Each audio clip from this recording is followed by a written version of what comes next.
अच्छा साहब, तकरीर खत्म हो गई, बातचीत खत्म हो गई, हुसैन ने बुनियाद रख दिया, हुसैन ने अपना घर लुटा दिया, हुसैन को जो कुछ बचाना था बचा लिया, दीन को बचा लिया, दीन को पनाह दे दी, ला इलाहा की बुनियाद रख दी, दीन को मजबूत कर दिया, मुस्तहकम कर दिया, सब कुछ कर दिया। अल्लाह ने हुसैन से सारा काम ले लिया।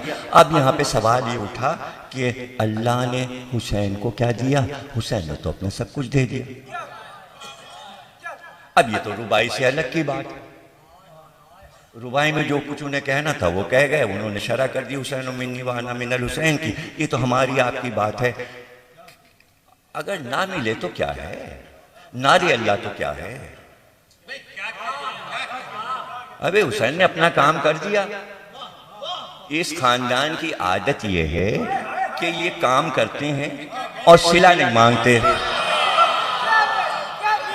ये पुरानी आदत है इनकी जनाब, पुरानी आदत है। अबू तालिब ने मोहम्मद की हिफाजत कर ली, बचा दिया, कत्ल होने से बचा लिया, नबूवत को अबू तालिब ने मजबूत कर दिया, सिला विला कुछ नहीं मांगा।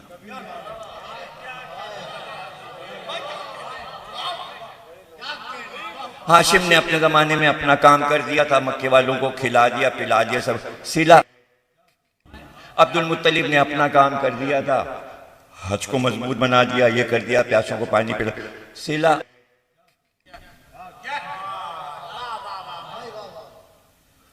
तो इसी तरह सर जाफर तैयार ने अपना काम कर दिया, अकील ने अपना काम कर दिया, मौला अली ने अपना काम कर दिया, सिला। वो तो अंबिया थे कि जो कहते थे अजर दे। नूह ने कहा अजर दे, तो सरकार ने भी कहा अजर दे। सरकार ने कहा कुल्ला सलकुम अलैहि अजरन, अगर देना है तो मोहब्बत दे दो। अब इससे सस्ती उजरत क्या मांगी जाती कि जिसमें पैसे भी नहीं, मोहब्बत करने में क्या पैसे खर्च होते हैं? कौन सी दौलत, दिरहम दीनार कुछ भी तो नहीं खर्च होता। दे दो मोहब्बत दो, ना दो ना दो। बस सरकार ने मान लिया, कहा भाई मोहब्बत ये है, अजर रिसालत है। लेकिन ये तो कुछ भी अजर नहीं मांगते। और आदम से लेकर ईसा तक सबने जितना काम किया ना, सबका काम एक जगह जमा कीजिए और मिलाइए, उतना काम तो ज़ैनब ने कर दिया, अजर नहीं मांगा। अजर क्या, विलायत तो है ही है, घर की है, अब अजर क्या। लेकिन लोगों को तशवीश है। हुसैन ने तो बहुत बड़ा काम किया। तो दो सवाल उठ गए।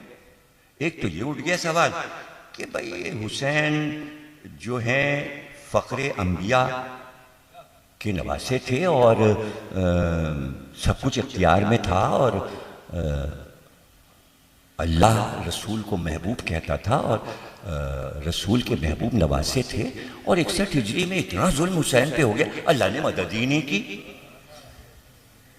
पहला सवाल, भाई अल्लाह को मदद करनी चाहिए थी, अखलाकी तौर पे अल्लाह को मदद करनी चाहिए थी। दुश्मनों को फना कर देता, ये कर देता, 6 महीने का बच्चा भी बच जाता, जवान भी बच जाता। मदद नहीं की अल्लाह ने, कोई मदद ही हुसैन की नहीं। पहला सवाल, कभी जहन में आया है आपके ये सवाल? अगर आया है तो बहुत अच्छी बात है, और जवाब मिला है तो और अच्छी बात है। अगर नहीं मिला जवाब तो फिर सुन लीजिए, जवाब सुन लीजिए। तो भाई बड़े बड़े ज़हीन लोग हैं, ऐसा सवाल जाहिर है कि उन्हें पता है कि हम आलिमों से पूछेंगे वो जवाब नहीं देंगे। तो वो हुसैन इब्ने रौ के पास पहुंच गए। अभी ज़माना उनका था, उनका भाई इमाम ज़माना को ख़त लिखिए, भाई वहीं से आ सकता है सवाल ऐसा है तो जवाब वहीं से आए। हुसैन इब्ने रौ ने ख़त लिखा और इमाम ज़माना से कहा कि ये आपके जो शिया हैं और नहीं भी हैं, अगर बादल पूछ रहे हैं ये, और ये कह रहे हैं कि ये हुसैन की मदद अल्लाह ने क्यों नहीं फरमाई आशूर के दिन। बेकसो तना हुसैन खड़े हैं और अल्लाह के प्यारे नबी के प्यारे नवासे थे, और प्यारे नवासे की मदद उधर से नहीं आ रही। इमाम ने जवाब लिखा, कहा हुसैन इब्ने रौ, हमारे चाले वालों को जवाब दो, इनको बताओ, इन्हें बताओ कि भाई बात यह है कि अली ने, हमारे दादा ने ज़रा सा इख्तियार दिखा दिया था नहरवान में, तो कुछ बंदे उनको खुदा कहने लगे। हम लोग अपने इख्तियार को इसलिए महदूद रखते हैं कि तौहीद पर कोई जद ना आए। फरमा रहे इमाम, फरमा रहे हुसैन इब्ने रौ, यूसुफ नबी 7 साल के थे और उनको भाइयों ने कुएं में फेंक दिया। सौदागर ने कुएं से उन्हें निकाला। उधर से काफिला मिस्र का जा रहा था, उसने खरीद लिया गुलाम बनके। बिक गए यूसुफ कि हम मिस्र में बेचेंगे, बहुत खूबसूरत बच्चा है तो बड़ी कीमत मिलेगी बादशाह से। लेके चले। काफिला आगे जाके थोड़ी दूर रुका था तो यूसुफ को याद आया कि अब तो हम अपने घर नहीं जा पाएंगे, इन्होंने हमें कैद कर लिया। ये सामने जो कब्रिस्तान है इसमें हमारी माँ की कब्र है, तो चल के हम अपनी माँ की कब्र से लिपट के अलविदा कर लें। तो 7 साल का बच्चा चुपके से सौदागर की निगाहों से बच के कब्रिस्तान गया और जाके माँ की कब्र से लिपट के रोने लगा कि अम्मा, हमारे भाइयों ने बड़ा जुल्म किया और हमें सौदागर ले जा रहे हैं मिस्र। आंसू बह रहे थे और माँ से जैसे बच्चा लिपटता है ऐसे कब्र से लिपटे थे। सौदागर ने इधर उधर देखा, इधर उधर देखा, इतना कीमती बच्चा गायब हो गया।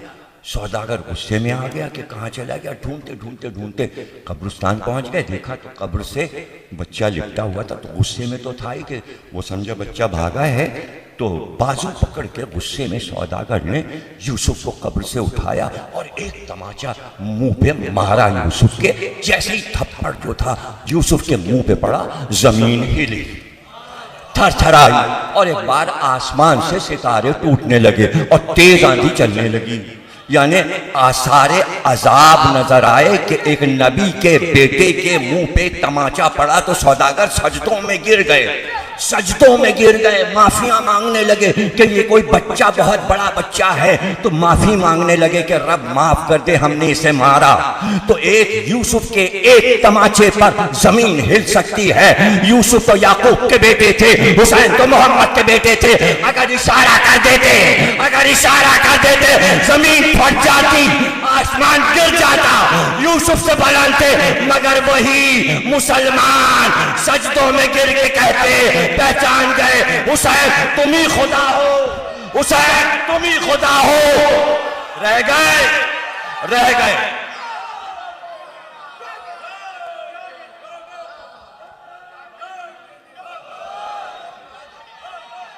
अपनी जिंदगियों को बचाने के लिए मौत से डरकर पुकारते हुसैन रब हैं, कदमों से लिपट जाते हुसैन के, कहते आज पहचाना आप ही रब हैं, आप ही रब हैं, जुमला ले लो, आप ही रब हैं। हुसैन के कदमों से लिपट जाते, सिर्फ एक इशारे पर कयामत को बुलाए। वो यजीद का तख्त